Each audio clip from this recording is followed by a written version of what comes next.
Sunny Leone को Karnataka CID का notice 2400 crore रुपए के घोटाले से क्या है कनेक्शन। नमस्कार दोस्तों, आज हम बात करने जा रहे हैं बॉलीवुड अभिनेत्री और big boss fame Sunny Leone के बारे में, जिनका नाम अचानक एक ऐसे मामले में सामने आया है जिसने पूरे देश का ध्यान अपनी ओर खींच लिया है। कर्नाटक सीआईडी ने सनी लियोनी को नोटिस जारी किया है। उनसे 2400 करोड़ रुपए के कथित निवेश घोटाले के संबंध में पूछताछ की जाएगी।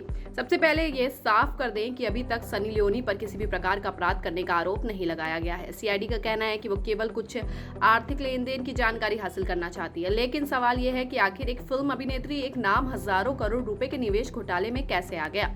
आइए पूरे मामले को विस्तार से समझते हैं। क्या है पूरा मामला? ये मामला शिवम एसोसिएट्स नाम की एक निवेश कंपनी से जुड़ा हुआ है। इस कंपनी के प्रमोटर शिवानंद नील नव्वर पर आरोप है कि उन्होंने हजारों लोगों से भारी मात्रा में पैसा जमा कराया और उन्हें असामान्य रूप से ऊंचे रिटर्न का लालच दिया। जांच एजेंसियों के मुताबिक कंपनी ने निवेशकों को सालाना 36% से लेकर 60% तक का रिटर्न देने का वादा किया था। सामान्य बैंक जहां 6 से 8% ब्याज देते हैं, वहीं 60% सालाना रिटर्न का वादा सुनकर हजारों लोग इस स्कीम की ओर आकर्षित हो गए। बताया जा रहा है कि कर्नाटक और महाराष्ट्र के करीब 40,700 निवेशकों ने इस योजना में पैसा लगाया था। शुरुआत में निवेशकों को समय पर पैसा और मुनाफा मिलता रहा। इससे लोगों का भरोसा बढ़ता गया और नए निवेशक जुड़ते चले गए, लेकिन बाद में यह पूरी व्यवस्था एक कथित पोंजी स्कीम साबित हुई।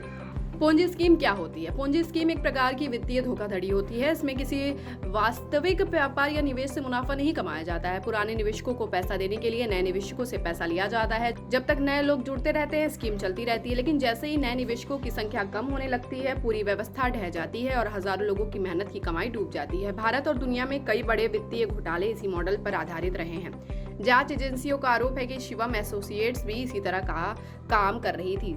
2400 करोड़ का आंकड़ा कैसे सामने आया? सीआईडी की जांच में सामने आया कि कंपनी के जरिए लगभग 2400 करोड़ की राशि जुटाई गई थी।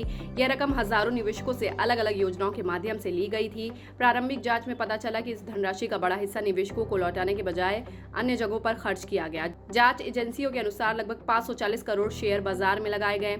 इन निवेशों में करीब 170 करोड़ रुपए का नुकसान हुआ। लगभग 55 करोड़ व्यक्तिगत खातों में ट्रांसफर किए गए। कई संपत्तियां और लग्जरी वाहन खरीदे गए। यही कारण है कि ये मामला अब सामान्य वित्तीय विवाद से निकलकर बड़े आर्थिक अपराध की श्रेणी में आ गया है। शिवानंद नील नव्वर कौन है? शिवानंद नील नव्वर इस कथित निवेश स्कीम के प्रमुख संचालक बताए जा रहे हैं। वे बेलागावी क्षेत्र से जुड़े हुए हैं और कई वर्षों से निवेश योजनाओं के माध्यम से लोगों से पैसा जुटा रहे थे। जांच एजेंसियों का दावा है कि उन्होंने अपनी छवि एक सफल कारोबारी और निवेश विशेषज्ञ के रूप में बनाई थी। लोगों का विश्वास दिलाया गया कि उनका पैसा सुरक्षित रहेगा और उन्हें बहुत अधिक लाभ मिलेगा, लेकिन जैसे जैसे शिकायतें बढ़ती गई, मामला पुलिस तक पहुंच गया। अंततः मई 2026 में उन्हें गिरफ्तार कर लिया गया। इसके बाद मामले की जांच सीआईडी को सौंप दी गई। सनी लियोनी का नाम कैसे जुड़ा? अब आते हैं उस सवाल पर जो सबसे ज्यादा चर्चा में है। सनी लियोनी का इस मामले से क्या संबंध है? दरअसल शिवानंद नील नव्वर ने 2023 में रिलीज हुई कन्नड़ फिल्म चैंपियन का निर्माण किया था। इस फिल्म में एक लोकप्रिय गीत था डिंगारा बिल्ली नानू। इस गाने में सनी लियोनी ने विशेष प्रस्तुति दी थी। मीडिया रिपोर्ट्स के अनुसार इस गाने में प्रदर्शन करने के लिए सनी लियोनी को लगभग 1 करोड़ रुपए का भुगतान किया गया था। यहीं से जांच एजेंसियों को दिलचस्पी शुरू हो गई। सीआईडी ये जानना चाहती है कि सनी लियोनी को जो भुगतान किया गया था वो किस स्रोत से आया था। क्या वो पैसा वैध फिल्म निर्माण बजट का हिस्सा था या फिर वह रकम निवेशकों से जुटाए गए फंड से दी गई थी? इन्हीं सवालों के जवाब पाने के लिए अभिनेत्री को नोटिस भेजा गया है।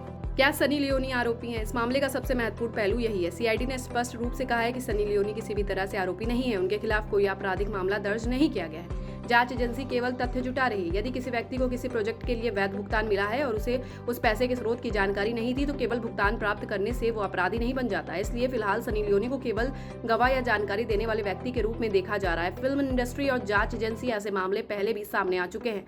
जब भी किसी कारोबारी या निर्माता के खिलाफ आर्थिक अपराध की जांच होती है तो उससे जुड़े कलाकारों, कर्मचारियों और सेवा प्रदाताओं से पूछताछ की जाती है। यह जांच प्रक्रिया का सामान्य हिस्सा होता है। यदि किसी निर्माता ने कलाकारों को भुगतान किया है तो एजेंसियां यह जानने की कोशिश करती है कि पैसा कहां से आया था और उसका उपयोग कैसे हुआ। इसलिए सनी लियोनी को नोटिस भेजा जाना कानूनी प्रक्रिया का हिस्सा माना जा रहा है। सीआईडी की कार्रवाई। इस मामले में सीआईडी ने काफी बड़े स्तर पर कार्रवाई की है। 30 से अधिक बैंक खाते फ्रीज किए गए हैं, कई लग्जरी गाड़ियां जब्त की गई है, करोड़ों रुपए की संपत्तियों को चिन्हित किया गया है, संदिग्ध वित्तीय लेन देन की जांच जारी है। इसके अलावा प्रशासन उन संपत्तियों की भी पहचान कर रहा है जिन्हें निवेशकों के पैसों से खरीदा गया हो सकता है। निवेशकों की स्थिति, सबसे ज्यादा नुकसान उन हजारों लोगों को हुआ है जिन्होंने इस योजना में अपनी बचत लगाई थी। कई लोगों ने जीवन भर की कमाई निवेश कर दी, कुछ लोगों ने जमीन बेचकर पैसा लगाया, कई परिवारों ने बच्चों की पढ़ाई और शादी के लिए बचाए गए पैसे इस योजना में लगा दिए। अब वे अपने पैसे वापस पाने के लिए संघर्ष कर रहे हैं। सरकारी एजेंसियां जब्त की गई संपत्तियों को बेचकर पीड़ितों को राहत देने की संभावनाओं पर भी काम कर रही हैं। सनी लियोनी की नेटवर्थ और व्यवसाय। अब बात करते हैं सनी लियोनी की आर्थिक स्थिति। सनी लियोनी भारत की सबसे लोकप्रिय सेलिब्रिटी उद्यमियों में से एक मानी जाती हैं।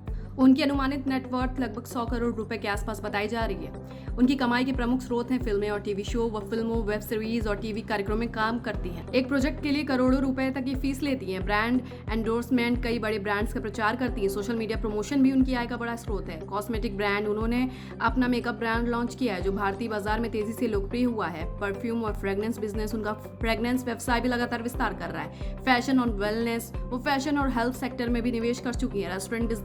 रेस्टोरेंट बिजनेस, हॉस्पिटैलिटी इंडस्ट्री में भी उन्होंने कदम रखा है और रेस्टोरेंट कारोबार से भी जुड़ी हुई हैं। प्रोडक्शन कंपनी, पति डेनियल वेबर के साथ मिलकर मीडिया और एंटरटेनमेंट प्रोडक्शन का व्यवसाय भी चलाती हैं। इस मामले से क्या सीख मिलती है? यह मामला सिर्फ एक सेलिब्रिटी या एक कंपनी की कहानी नहीं है, ये निवेशकों के लिए भी एक बड़ा सबक है। जो कोई संस्था असामान्य रूप से अधिक रिटर्न देने का वादा करे तो सतर्क हो जाना चाहिए। अगर कोई कंपनी 40, 50 या 60% सालाना रिटर्न देने की बात करे तो उसके बिजनेस मॉडल को समझना जरूरी है। विशेषज्ञ हमेशा सलाह देते हैं कि केवल पंजीकृत संस्थानों में निवेश करें, लालच में आकर निर्णय ना ले, निवेश से पहले जांच पड़ताल करें, जोखिम और रिटर्न के संतुलन को समझें।